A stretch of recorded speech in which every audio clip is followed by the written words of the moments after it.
When it comes to mixed media art, I believe there is nothing new out there, and it's your uniqueness that makes it your own.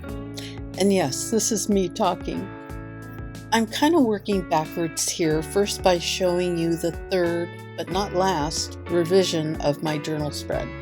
This is because as I was filming and editing, I was nudged to fiddle with it even more. I hope this makes sense as we go along. Anyway, I'll continue now. For over 20 years, I've seen ideas come and go.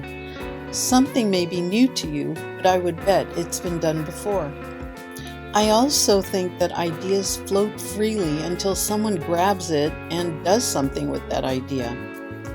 So I actually looked this up and found that this is one school of thought called the artist as antenna concept, where ideas float in some barely perceptible ether, waiting for someone to pick it up, just the way a radio picks up a song when it's tuned to the right frequency.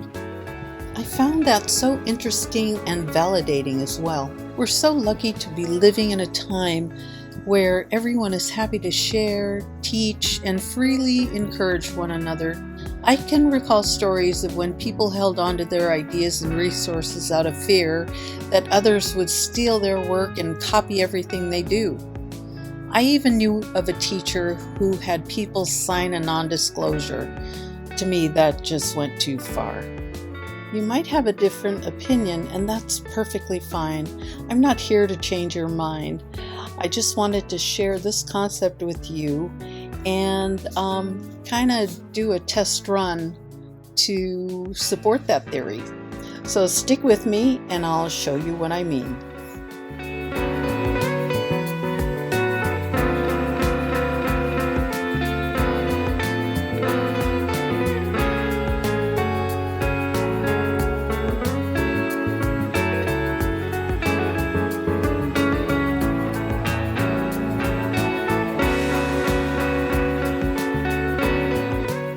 Laura Dane is an artist whose work and videos I really enjoy. I love the colors and techniques that Laura uses in her art, and she inspired me this week.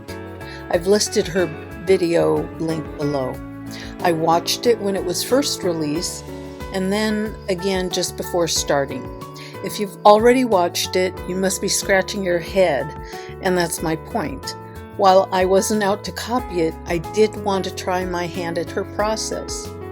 Here's the first pass. To prove my point, I had most of the same tools Laura used. Same Payne's Gray ink, acrylics, stencil, collage papers, at least the same style of papers, black and cream. But I didn't have the same spray paint, brushes, or pastel pencil. Then I really goofed. Laura used a plaster and gesso combo. I didn't have plaster, so I used texture paste, and instead of gesso, I accidentally grabbed a heavy gel medium. Oh well, it's all good. And by the way, I didn't follow along with the video. I watched it one more time and then went on my own. Even though I wasn't in love with it, I really enjoyed the process, and that's a win for me. In hindsight, I wish I left it alone, but then I had an idea. Since thread was one of our elements to use, I remembered this funky fiber thread piece that I had tucked away and thought it would be fun to add it to the spread. I wanted to leave that piece of coral pink sari, so I added Quin magenta to the background, thinking it would pull all the things together. But now I wish I had skipped that and just reworked the fibers and removed that pinky piece off the strip, but it was already glued down. And I had already glued down my words, so it was back to the drawing board. Actually, what happened was I lost that beautiful Payne's Gray, so it just seemed too washed out for my taste. Knowing I couldn't leave it that way, it was on to the next idea.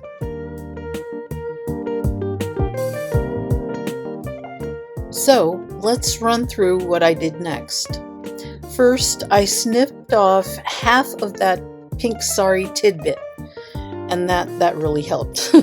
Then I decided to add Payne's Gray acrylic paint for contrast instead of the ink.